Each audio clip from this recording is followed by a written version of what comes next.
আসসালামু আলাইকুম, আমি প্রত্যয় তোমাদের ফিজিক্স ক্লাস নিব। এখন আমি ফিজিক্সের দ্বিতীয় অধ্যায় নিয়ে আলোচনা করব।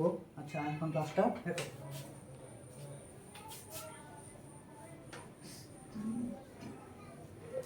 স্থিতি আছে আর কি আছে, গতি আছে। মূলত আমরা স্থিতি কি, গতি কি, মনে করো এই যে একটা বস্তু আছে, এ বস্তু। এখন এ বস্তুটা আমি যদি ঘড়িতে সময় ধরি 2 সেকেন্ড, 3 সেকেন্ড, 4 সেকেন্ড, কিন্তু এ বস্তু কি তার অবস্থান পরিবর্তন করছে? অবস্থান পরিবর্তন করলো না।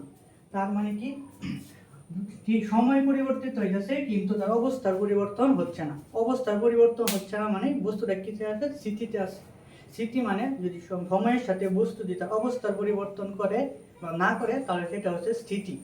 এখন আরেকটা বস্তু নিলাম, এ বস্তু হচ্ছে 2 সেকেন্ডে এই অবস্থানে আছে, 3 সেকেন্ডে একটু সরলো, 4 সেকেন্ডে আর একটু সরলো।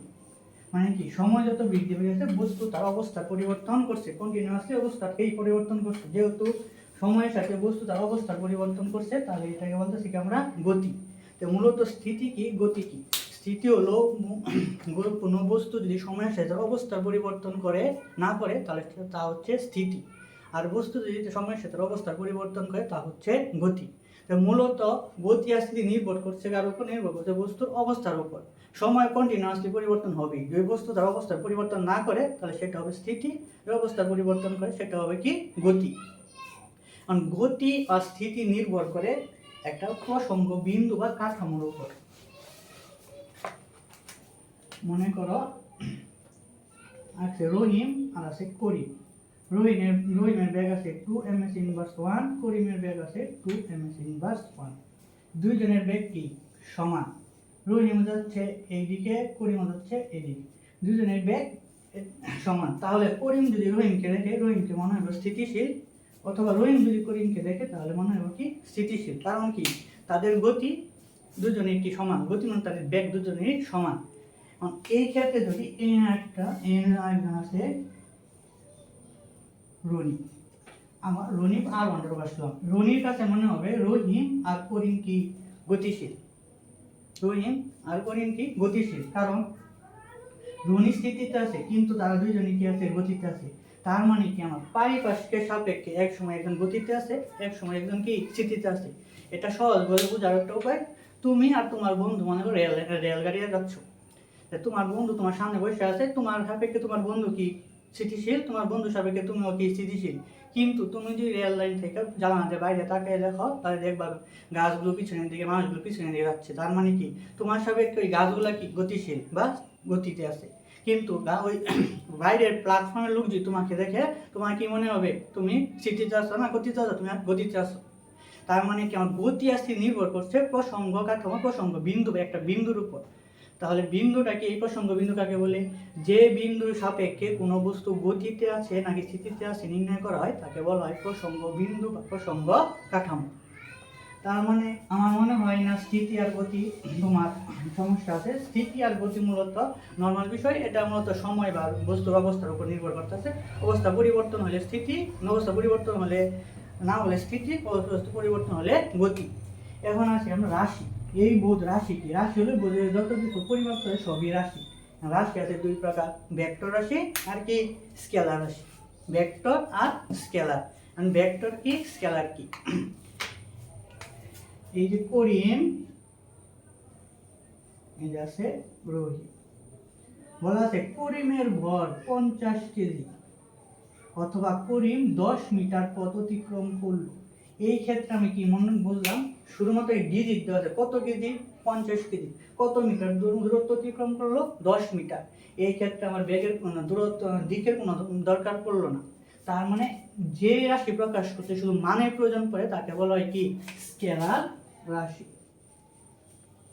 স্কেলার রাশি বা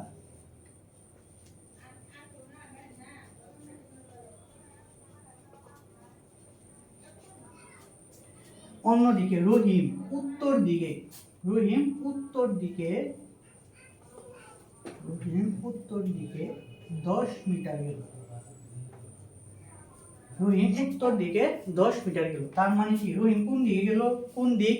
উত্তর দিক। কত মিটার? 10 মিটার। এখানে দিকও দরকার পড়লো, আমার মানেরও দরকার পড়লো। এইরপর এটাকে বলতেছি আমরা ভেক্টর রাশি। ভেক্টর রাশি কি? যে রাশি প্রকাশ করতে মান আর দিক উভয়ের প্রয়োজন পড়ে তাকে বলা হয় ভেক্টর রাশি, আর যে রাশি প্রকাশ করতে শুধু মানের প্রয়োজন হয় তাকে বলা হয় স্কেলার রাশি। মূলত আমার ফিজিক্সে 10 এর জন্য এইটুকুই যথেষ্ট, কিন্তু আমরা ইন্টারমিডিয়েট উঠলে ভেক্টর আর স্কেলার এই রাশি নিয়ে ফুল একটা চ্যাপ্টার আছে, এই চ্যাপ্টার নিয়ে আলোচনা করা হয়। আমাদের মূলত এখানে চেনা দরকার কোনগুলা ভেক্টর রাশি কোনগুলা স্কেলার রাশি। এখন আমার চেনা দরকার কোনগুলা ভেক্টর কোনগুলা স্কেলার। শুধুমাত্র যদি আমরা ভেক্টরের চিহ্ন ভেক্টরগুলো চিনে ফেলি, তার ভেক্টর বাদে যেগুলো আছে সবগুলা কি স্কেলার রাশি। তো ভেক্টর চেনার জন্য আমার ছোট একটা নিয়ম বা একটা ছন্দ আছে।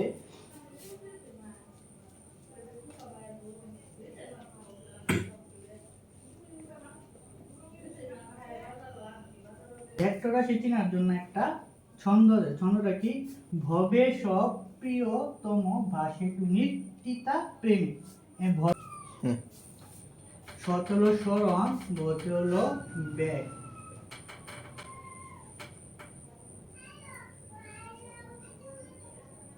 প্রাবল্য, এটা 10 অধ্যায়ের পড়াতুই প্রাবল্য কি এগুলা।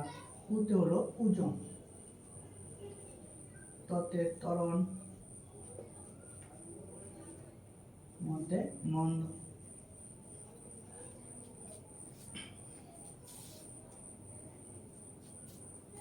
দেখা তার কি ভিডিওটা পজ করে আগে লিখে ফেললাম, না অনেক সময় দরকার। তাহলে এখন দেখি ভবে সব প্রিয়তম ভাসে টুনি তিতা প্রেমী। এই ভতে ভরবেগ, সতে স্মরণ, বতে বেগ। প্রিয়, প্রিয়তে প্রাবল্য, ওতে ওজন, ততে ত্বরণ, মতে মন্দন। এই ভতে ভ্রামক, সতে সান্দ্রতা, ততে টক, তড়িৎ তিতাতে তড়িৎ ক্ষেত্র, পথে পৃষ্ঠটান, মতে মহাকর্ষ ধ্রুবক।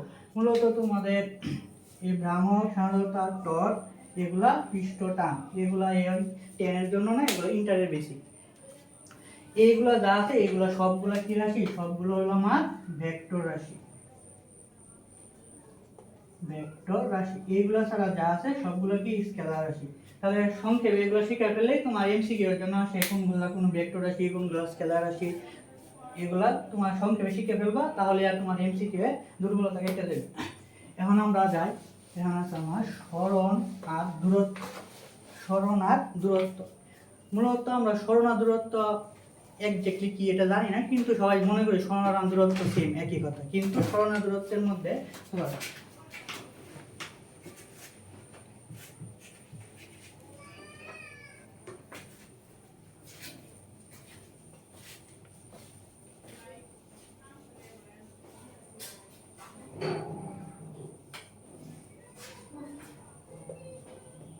এক্ষেত্রে সরণকে বলতেছে আমরা ডিস্টেন্স, আর দূরত্বকে বলতেছে আমরা ডিস্টেন্স, সরণকে বলতেছে কি ডিসপ্লেসমেন্ট। মূলত সরণ আর দূরত্বের পার্থক্য আছে, একটা আছে সরলরেখা বরাবর, আর একটা আছে সম্পূর্ণ পথ ঘুরে বা পথ ঘুরে যা আছে তার দূরত্ব। এখন সাপোজ এইটা তোমার বাড়ি, এটা তোমার স্কুল, তোমার দুই রাস্তা আছে, সোজাসুজি তুমি বাড়ি দিকে যাবা, বাড়ি থেকে স্কুল, অথবা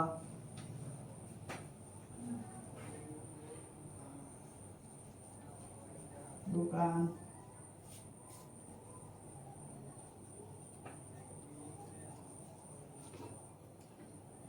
বন্ধুর বাড়ি, নদীর পার,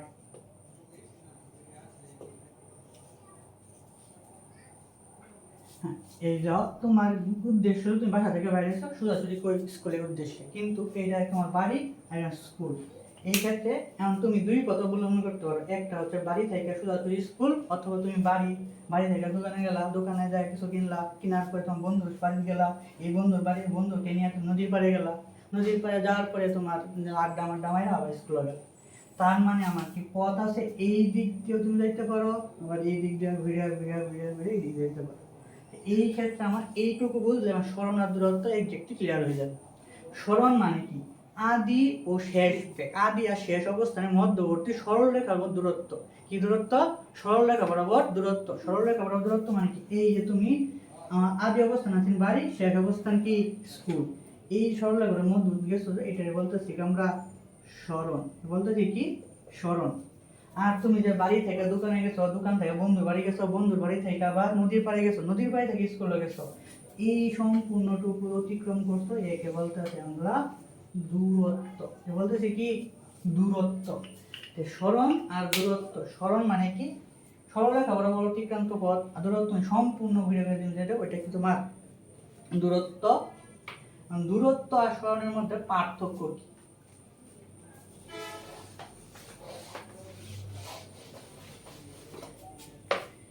দূরত্বের সাথে কার সম্পর্ক আর সরণের সাথে কার সম্পর্ক? দূরত্ব, এখানেও দ, দ্রুতি এখানেও কি দ। সহজ টেকনিক, দূরত্বের সাথে দ, দ মানে দূরত্ব, দ্রুতি। সরণ বেগ, সরণ বেগ। দ্রুতি কাকে বলে? সময়ের সাথে দূরত্ব পরিবর্তনের হারকে দ্রুতি বলে। আর সরণ কাকে, বেগ কাকে বলে? সময়ের সাথে সরণের পরিবর্তনের হারকে বেগ বলে। তার মানে সংক্ষেপে অনেকে কনফিউজ হয়ে যায় কোনগুলা বেগ কোনগুলা দ্রুতি। তার দ্রুতিতে কি দূরত্ব, দতে কি দ্রুতি, এই দুই দ যখন মিলে যাবো তখন কি আমার দ্রুতি। আর সরণ মানে কি সরণ আর বেগ। সময়ের সাথে দূরত্ব পরিবর্তনের হারকে বলতেছি আমরা দ্রুতি, আর সময়ের সাথে সরণের পরিবর্তনের হারকে বলতেছি আমরা কি বেগ। দ্রুতি আর বেগ। একটা আছে স্কেলার রাশি, একটা আছে কি ভেক্টর রাশি। মাত্র পড়ছি আমরা ভেক্টর রাশি কি বেগ, মানে বেগ এটা সরণটা কি আমার স্কেলার না ভেক্টর? সরণটা হলো আমার ভেক্টর রাশি, কারণ ভেক্টর রাশি প্রমাণ করার জন্য দরকার কি বেগেরও দরকার, দিকেরও দরকার, কিন্তু দ্রুতির ক্ষেত্রে আমার দিকের দরকার নাই। সুতরাং সরণ কি একটা স্কেলার রাশি। আচ্ছা ত্বরণ, ত্বরণ মানে কি? সময়ের সাথে বেগ পরিবর্তনের হারকে ত্বরণ বলে। সময়ের সাথে কার পরিবর্তন? বেগ পরিবর্তনের হারকে ত্বরণ বলে। বেগ পরিবর্তন মানে কি এই ভি, এই ইউ, ভি আর ইউ কি এর বলতেছি আমরা শেষ বেগ, এর বলতেছি কি আমরা আদি বেগ, মানে প্রথমে যে বেগ আছে ওই বেগ। এটা তো বুঝলাম আমরা কি বেগ পরিবর্তন হার নির্ণয় করবো কেমনে। হার নির্ণয় করার শর্ত হলো আমার সময় দরকার, সময় দ্বারা ভাগ করলে এটা কি নির্ণয় করা হলো হার নির্ণয় করা। মানে বেগ আদি বেগ আছে আমার শেষ বেগ আছে, বেগ পরিবর্তন হয়েছে বুঝবো কেমনে? আমার তো এই সময়ের দরকার।